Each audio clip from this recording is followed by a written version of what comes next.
क्या हाल है दोस्तों। Welcome back to my channel again. आज हम बात करेंगे डिफरेंट टाइप्स ऑफ गिटार के बारे में।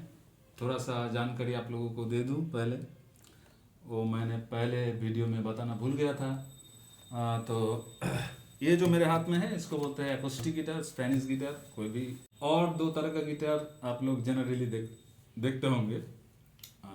एक होता है इलेक्ट्रिक गिटार जिसका पूरा सॉलिड बॉडी होता है, यहाँ पिकअप होता है 2 या 3, और उसके साथ ऐसा गिटार एम्पलीफायर और प्रोसेसर वगैरह लगता है। और एक तरह का गिटार होता है उसको बोलते हैं क्लासिकल गिटार, जो आप लोग देखे होंगे finger style, generally finger style के लिए यूज़ होता है। तो दोस्तों आज का वीडियो होने वाला है फ्रेटबोर्ड के ऊपर।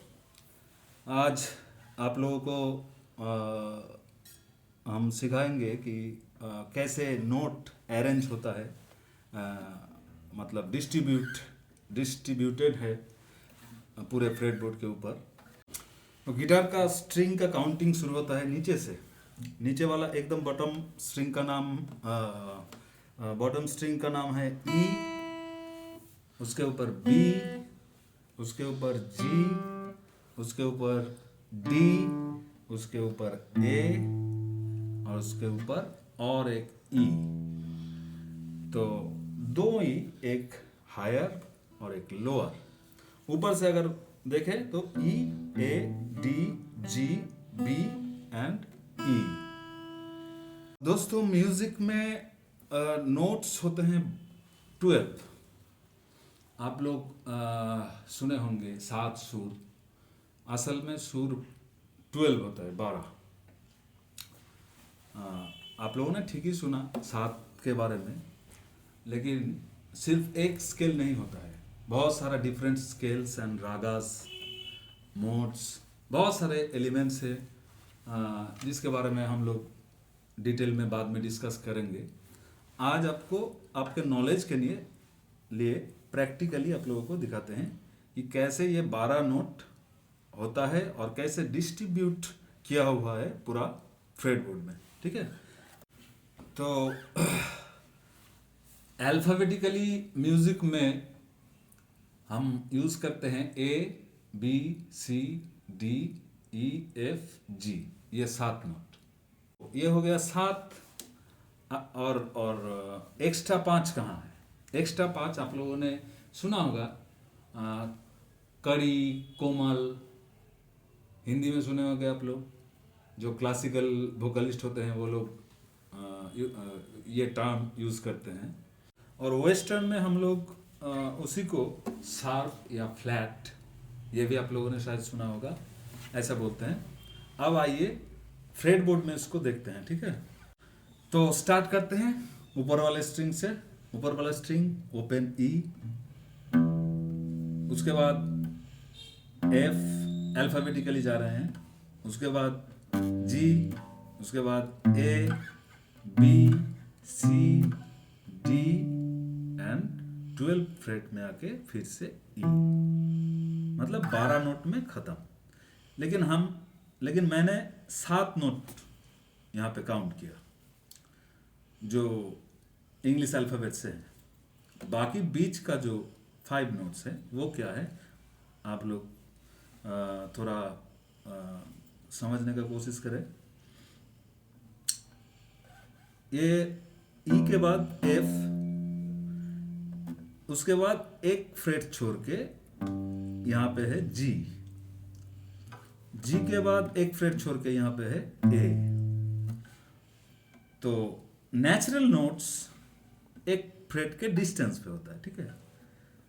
शॉर्टेस्ट डिस्टेंस बिटवीन नोट्स जो होते हैं उसको सेमीटोन्स बोलते हैं, ठीक है। ये शॉर्टेस्ट डिस्टेंस एक सुर से, अगर गाने की अगर कोशिश करूं, क्या है,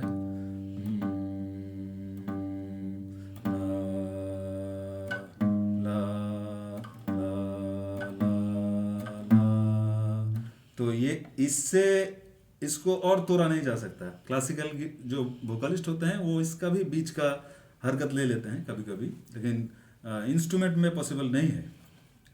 होता है मीर फिर वगैरह में होता है, थोड़ा फ्रैक्शन ऑफ सेकंड्स के लिए होते हैं वे, तो ये हमारा सब्जेक्ट नहीं है अभी। तो इधर गिटार में ऐसा बार दिया हुआ है सेमीटोन्स के, सेमीटोन्स में डिवाइड करके, ठीक है, कोई परेशानी नहीं। काउंटिंग करें अगर तो 12 है, एक 12, 1 2 3 4 5 6 7 8 9 10 11 12, 7 नेचुरल नोट्स। अब वो जो बीच का नोट होता है वो होता है जो कोमल कड़ी जो आप हिंदी में सुने हैं, वो यहाँ पे आके होता है इंग्लिश में फ्लैट और शार्प। फ्लैट शार्प, फ्लैट कोमल और शार्प होता है कड़ी। तो अगर हम ए नोट जो है जी, आप लोग बहुत लोग फैमिलियर हैं इससे, जी एक सेमीटोन छोड़ के उसके बाद होता है ए। ये जो बीच का नोट है जी के पॉइंट ऑफ व्यू से ये होता है जी शार्प, मतलब जी से थोड़ा शार्प कड़ी। और यही सेम नोट ए का पॉइंट ऑफ व्यू से हो जाता है ए फ्लैट। सेम नोट दो नाम, एक ही आदमी दो नाम, 2 रुपया। तो वो जो एक्स्ट्रा 5 है वो ऐसे डिस्ट्रीब्यूट होता है सेमीटोन्स में, कड़ी और कोमल में। 2 नोट्स हैं जिन पर ये नियम लागू नहीं होता है। वो 2 नोट है E and E to F, उसके बीच में कोई ई शार्प या फिर एफ फ्लैट नहीं होता।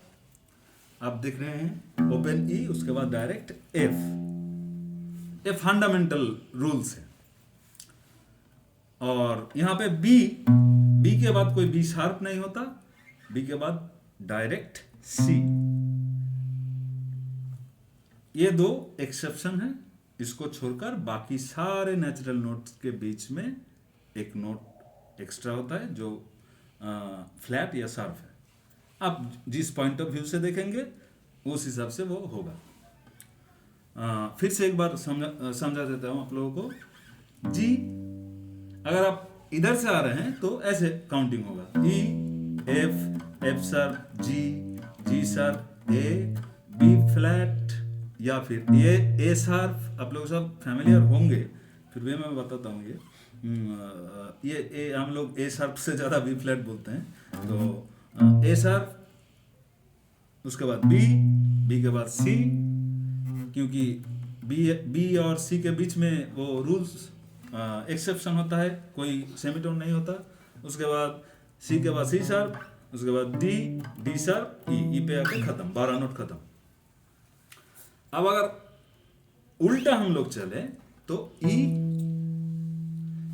फ्लैट, डी, डी फ्लैट, सी, सी के आगे सी फ्लैट नहीं होगा, एक्सेप्शन बी, बी के आगे बी फ्लैट, उसके आगे A flat, G, G flat, F and finally और एक एक्सेप्शन ई ओपन। तो सेकंड ऊपर से जो सेकंड स्ट्रिंग है, ऊपर से second open E 6 number string, 5th string जो होता है उसका नाम क्या है, ए। तो आप लोग एक चीज नोटिस करें, फ्रेटबोर्ड में कैसे ये नोट्स एक स्ट्रिंग में, मैंने आप लोगों को समझाया, यही चीज रिपीटेड है। आप अगर थोड़ा सा समझने का कोशिश करेंगे तो देखेंगे कि एक ही चीज बार बार रिपीट हो रहा है। ये 12 ही नोट पूरा हर एक स्ट्रिंग में रिपीटेड है, और पूरा का पूरा स्ट्रक्चर ये 12 फ्रेट्स के बाद फिर से शुरू होता है।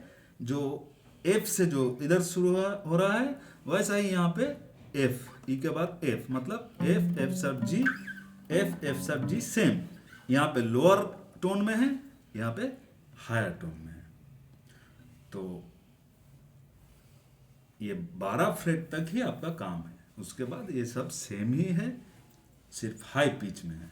ठीक है, तो ए तक हो गया आपका काउंटिंग, ई एफ शार्प जी, जी शार्प ए। उसके बाद जो फिफ्थ स्ट्रिंग है वो ओपन ए से शुरू होता है।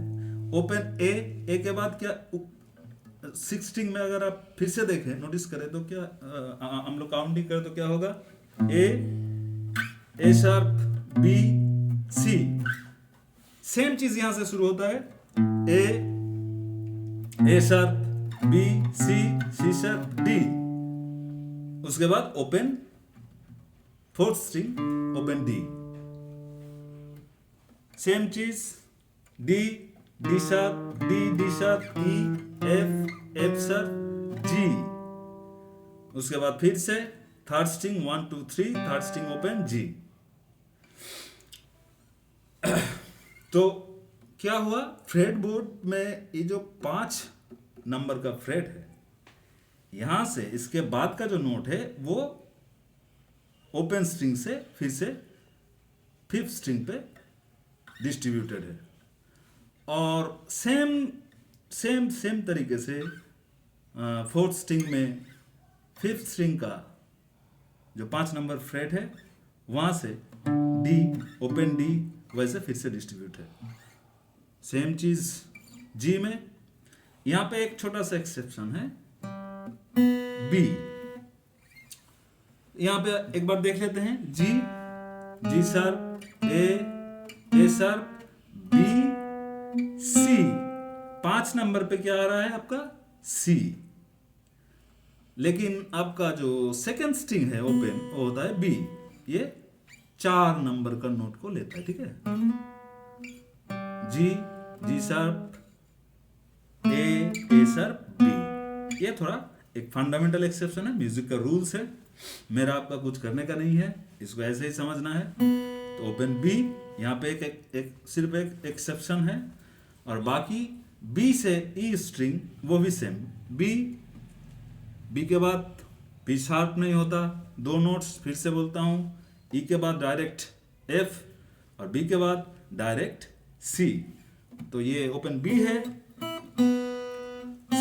C sharp D, D sharp E, आ गया 5 नंबर फ्रेट में ओपन स्ट्रिंग ई।